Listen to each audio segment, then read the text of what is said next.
최근 증권사들의 전산 장애가 끊이질 않고 있습니다. 문제는 해를 거듭할수록 이 같은 전산 먹통 사례가 늘고 있다는 건데 그 원인이 무엇인지 증권부 김원규 기자와 함께 알아보겠습니다. 김 기자, 사실 이제 증권사 이 전산 장애 뉴스가 사실 뭐 하루가 멀다 하고 나오고 있는데 실제로 통계로 보면 어느 정도입니까? 최근 이제 5년간의 어떤 데이터를 보고 이야기 나눠보도록 하겠습니다. 총 400여 건인데요.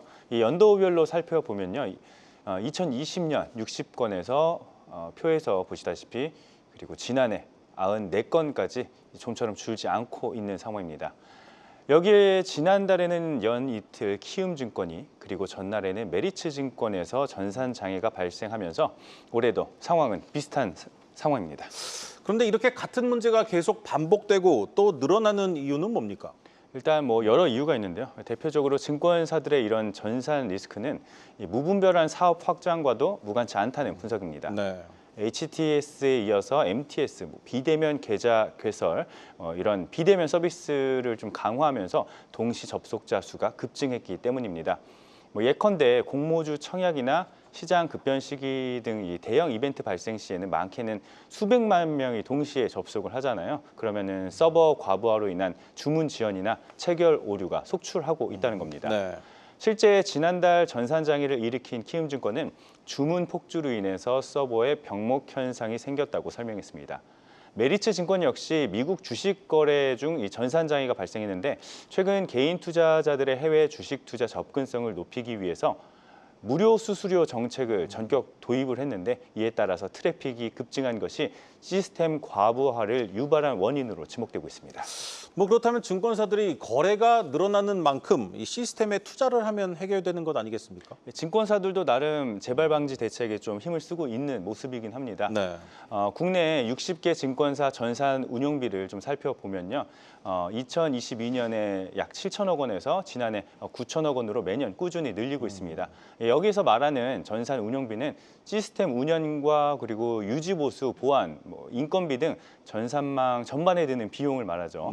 이 같은 노력에도 불구하고 현재 증권사들의 전산 장애는 끊이지 않고 있는 셈입니다. 이 전산 장애와 관련한 명확한 피해 보상 규정이 없다는 점도 현재 문제로 지적되고 있는데요. 전문가들은 현행 자본시장법상 전산장애에 따른 피해 보상 규정이 명확히 마련되어 있지 않아서 증권사들의 책임을 좀 강제할 수 있는 수단이 없는 상태라고 지적합니다. 또 여기에 더해서 증권사 입장에서는 시스템 안전성을 높이는 것보다 장애가 발생했을 때마다 보상을 해주는 편이 비용 부담 측면에서 유리한 구조일 수 있다고 말합니다. 실제 각 증권사들은 현재 자체 규정에 따라서 피해를 좀 보상하는 실정인데요. 이에 따라서 금융당국에서도 별다른 조치를 좀 강제할 수 없는 입장입니다. 결국 증권사들이 돈은 벌고 충분한 투자를 하지 않았기 때문에 생기는 문제 같은데 결국 이제 투자자들이 피해를 보게 되는 건데 증권사에 대한 처벌을 강화하면 안 되겠습니까? 그 수위도 사실 좀 낮습니다.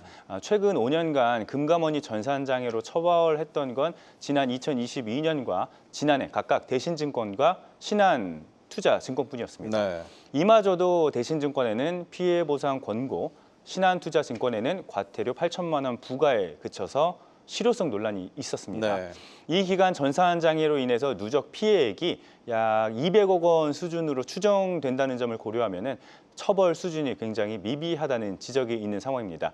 더구나 금감원은 전날부터 지난달 3일과 4일 이틀 연속 주문 처리 지연 사고를 냈던 키움증권에 대해서 수사에 나서기는 했습니다. 그런데 이제 이 역시 전산장애 원인과 이 재발 방지 대책 제출 등에 그칠 것으로 현재 증권업계에서는 내다보고 있는 상황입니다. 이 자본시장연구원 측은 전산장애 문제로 좀 인해서 이 자본시장법 개정을 통해서 구조적인 시스템 개선과 보상 체계의 규제화가 시급하다고 강조하고 있습니다. 쭉 들어보니 뭔가 이 특단의 강력한 조치가 없다면 이 증권사들의 이 같은 행태 계속 되풀이될 수밖에 없을 것 같습니다. 지금까지 증권부 김원규 기자와 함께했습니다.